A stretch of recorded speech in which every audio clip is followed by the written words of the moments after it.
But there you go. Starting with the first mods. Just put the rear spoiler on. It's actually paint jet black, just the same color of the car. I got this piece on eBay. 3M tape, clean the glass with alcohol, and boom, ready to go.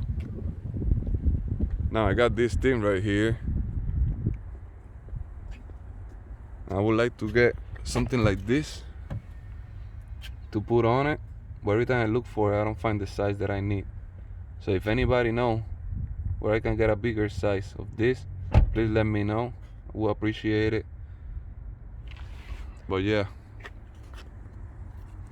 looking pretty though. I don't remember how much I paid for it right now. I probably paid like, I don't know, like 70 something, 60 something for it.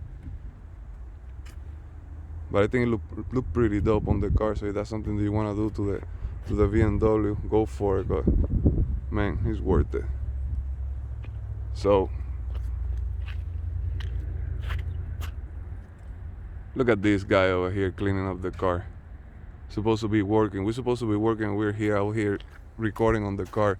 So I need to go back inside. So hit the like button, subscribe if you want to subscribe and see more videos and see the journey on the BMW, how it's gonna turn out.